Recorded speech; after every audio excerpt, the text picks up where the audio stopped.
Hello, good evening and welcome again to the Nightline from Zanzibar Broadcasting Corporation. Tonight's news is read to you by Ramona da Silva, and first are the headlines. The President of Zanzibar holds talks with the Commissar General of Population and Housing Census in Tanzania at the State House of Zanzibar. The first Vice President of Zanzibar says the government has planned to supervise the cloth trade to benefit farmers of the product. And the second Vice President of Zanzibar expresses his dissatisfaction with health centers due to the presence of various shortcomings. Please stay tuned for more details.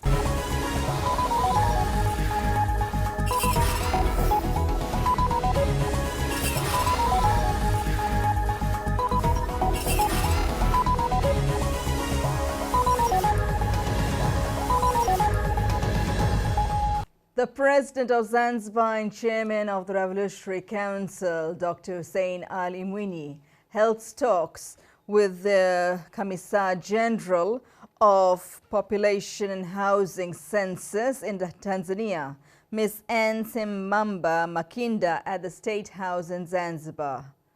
Our Zbc Nightline reporter has the details. Honorable Makinda, who is the retired Speaker of the United Republic of Tanzania's Parliament, the preparation of the census that is expected to be held in August 2022 continues well. Honorable Makinda, who was accompanied by the Zanzibar Census Supervisor Ambassador Mohamed Hamza, the 2022 census would use a digital system to record information where for the first time it will include the number of buildings of the whole country. We have prepared ourselves well, and we expect to start with an experimental census in order to see if we can work easily with our questionnaire. Currently, the government plans to prepare its long-term, medium-term, and short-term plans, and without statistics, it will be very difficult for it to prepare weather plans. For his part, Dr. Mwinyi assured Honorable Makinda that the Revolutionary Government of Zanzibar will cooperate with them in coordinating the 2022 census, which is an essential thing to the government and various stakeholders, and the compiled statistics are used in development planning. Kama serikali tuhakikishe kwamba inafanyika inavyotakiwa bila. As a government, we will ensure the conduction of census as it required by removing all challenges that we will see them early. Thus, I assure you that we will be ready to make sure that in our side, all that is in our ability, we will rectify them before days of census reached. Kabla ya siku yenyewe kufika. In another move, Dr. Mwinyi met and held talk with the leadership of the Ministry of Constitution and Law, headed by the Minister of Constitution and Law of the United Republic of Tanzania, Professor Palamagamba Kabudi. Today, I'm pleased to hear that there are things that the government of the United Republic of Tanzania can learn from Zanzibar. Thus, it's a comfort to see that we can exchange experience from each other. Professor Kabudi told Dr. Mwinyi that among the goal of his visit is the intention of the Ministry of Constitution and Law to learn from Zanzibar techniques of writing laws and the usage of Swahili language in legal services. Most of people are not aware that not every lawyer specializes in lawmaking. Legislation is a kind of a profession that needs a person to study it well and become expertise. In our fellow Zanzibar, you are more expertise, especially in writing laws and bills in Swahili language. Selme Muhammad Ali of Zbc Nightline. The first Vice President of Zanzibar, Honorable Osman Masood Osman, has said the government of Zanzibar has planned to supervise the cloth trade in order to benefit farmers of the product. Let's join with our reporter for more information. He was speaking on a visit to inspect cloves farms at Kichunju and Mgogoni, Pemba, and listen to problems facing cloves farmers and see its production increases. Honorable Othman said, for a long time the clove product has lost its originality in production, a situation that hampers farmers to improve themselves economically. He assured farmers that the government would continue to supervise and solve problems facing them through a program that will enhance the clove trade and promote it in the global market. Muda mrefu tumekuwa tukichukulia karafuu. For a long time, we take cloves as a normal agricultural product. We didn't take it as a commercial product. The direction of your government is that we want to make cloves to be a commercial product rather than a normal crop farming anymore. Because when we say a normal agriculture, we usually have a perception that just poor farmers produce so as others to eat. Kazi yake ni kuzalisha wengine wakala. The Minister of Trade and Industrial Development, Honorable Omar Said Shaban, said, in ensuring that the production of cloves become better, the ministry has prepared a meeting with stakeholders of the product in order to keep a new policy vision that will bring changes in the production of cloves. Karibuni, serikali tuta. As soon as the government will sit together with the stakeholders of a clove product in order to see we have a new policy vision of cloves. Wakisera kuhusu karafuu. The Minister of Agriculture, Dr. Suri Nahoda Hassan, said the government is expected to provide land plots to the farmers, where the Ministry of Land is currently continuing with the task of measuring the land for farmers to get changes in their cultivation work. Some of the farmers called on the government to solve problems they face them, including the issue of the price of cloves, seedlings, as well as quick payments for their sales. Still, there is no benefits from the clove product. You didn't look at us with a compassion eye. Reporting for Nightline, I am Jamila Thabit. The second Vice President of Zanzibar, Honorable Hamed Suleiman Abdallah, has expressed his dissatisfaction with some health centers due to the presence of various shortcomings there. Our correspondent has a story. The move comes following his surprise visit to various health centers in different days for the aim of seeing how medical services are being provided to the people in order to simplify the provision of better services to them. Visiting Mbelado and Kinongo Chekundu hospitals, Honorable Hamed asked leaders who are responsible to supervise health centers to implement well their duty to ensure the needed medical equipment are available on time, as well as to repair various places in order to keep better environment to the staff who provide services to the people. This is not a good situation. Or you waiting for the president to come here and tell you to put these lights? Is this a discipline? Even lights that cost only 4,000 shillings. Don't you feel shame? You can't implement your duties by your own without supervision. Look at the light. Do you work? This is a negligence. Inspecting a special laboratory of investigation and preservation of blood at the Safe Blood Center Zbc Nightline for the elders, the second vice president asked the supervisor of the laboratory to make sure the blood is being preserved well and ordered the leadership of the ministry to look for a solution to problems facing Safe Blood unit. You should be very careful here. Our stored blood will be stolen. Every day you should know the blood which is gained and other which is used. Talking on the issue of the main store of drugs based at Maruhubi in Zanzibar, he said he was unsatisfied to find some health centers lacking medical services, while the main store of drugs having equipment and enough drugs needed at health centers. We went at Mwembelad Hospital. People went in private centers to do this test, and they are charged 4,000 shillings while this equipment is available here. Thus, quick action must be taken. Today you should bring this equipment to the centers. Today.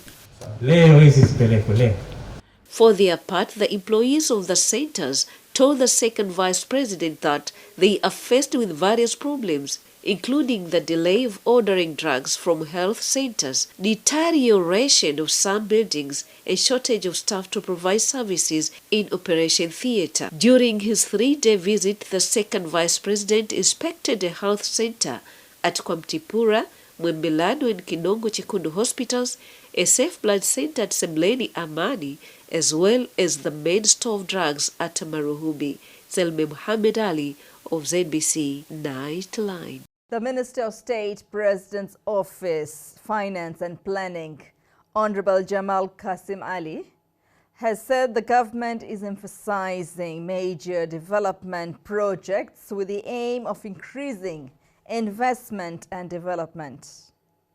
Here are the details. Talking to a resident representative from the World Bank dealing with finance, Mr. Frank Aguilore, at his office, Vuga, he mentioned the projects including electricity, airports, people settlements, and large tourist hotels. He said the cooperation between Zanzibar and World Bank will increase opportunities to private and public sectors in ensuring that the projects are implemented on time and patriotic investors get opportunities to implement the project. For his part, the resident representative from the World Bank dealing with finance, Mr. Frank Aguilore, said Zanzibar is a commercial hub. Thus, great projects will increase investment and national income. Nasra Hadir, Zbc. The Minister of State, Office of the First Vice President, Honorable Saadam Kuya Salum, has urged stakeholders of law to help the government review the law that would enable to finish problems of drug abuse in Zanzibar. Our reporter has a story. She made the remarks at the hall of Kidongo Chekundu Hospital at a meeting to discuss proposal of a law of drug abuses, saying that there is a weaknesses in the law number 5 of 2016 and law number 1 of 2019, a situation that hindered the effort to fight drug abuses in the country. She said the new law aimed at controlling illicit drugs that continue to affect youth every day. Still, we have few numbers of people and our economy is at low level as well. Youth, who form 65% of the country's population, have a great responsibility of building our economy, but unfortunately, they have been largely affected by the illicit drugs. The drug abuse has destroyed our youth. For his part, the lawyer of the Commission of Coordination and Controlling of Drug Abuse in Zanzibar, Mr. Juma Zidi Kheri, said the reason of the new proposed law is to get a new authority with full responsibility of controlling drugs in Zanzibar. The law also deals with the issue of annual reports, which he presented in the House of Representatives on the struggle against drug abuses. Also to experience on the presence of National Council for Supervising and Controlling Illicit Drugs. Participants of the meeting advised the government that the law should consider all criteria and involve defense and security organs, including KM.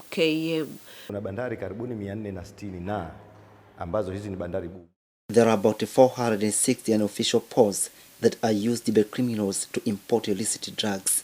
Reporting for Zbc Nightline, I am Salme Muhammad Ali. Residents of Jendele Ward have praised the implementation of promises by leaders of Chuaka constituency following the provision of essential social services near to their settlements.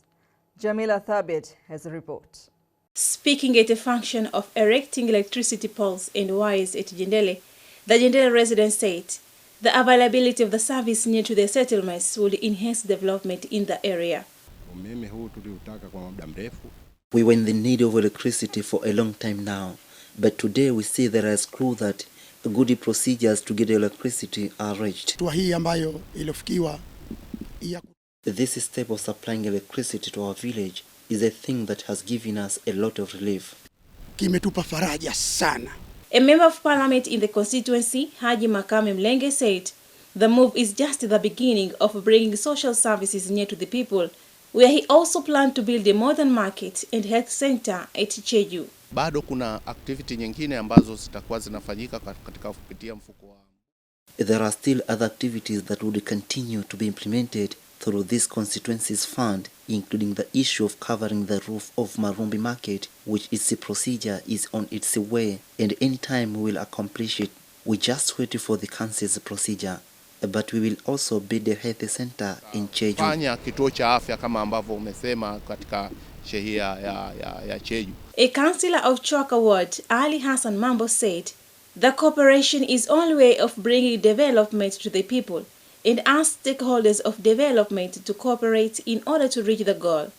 The installation cost of the electricity wires is among the finance from the constituency's fund. Jamila Thabit, ZBC. Before we end the news, let's take a look at the main headlines again. The President of Zanzibar holds talks with the Commissar General of Population and Housing Census in Tanzania at the State House of Zanzibar. The first Vice President of Zanzibar says the government has planned to supervise the cloth trade to benefit farmers of the product. And the second Vice President of Zanzibar expresses his dissatisfaction with health centers due to the presence of various shortcomings. And that is the end of the Nightline News Bulletin from Zanzibar Broadcasting Corporation. Thank you for staying with us and have a great weekend.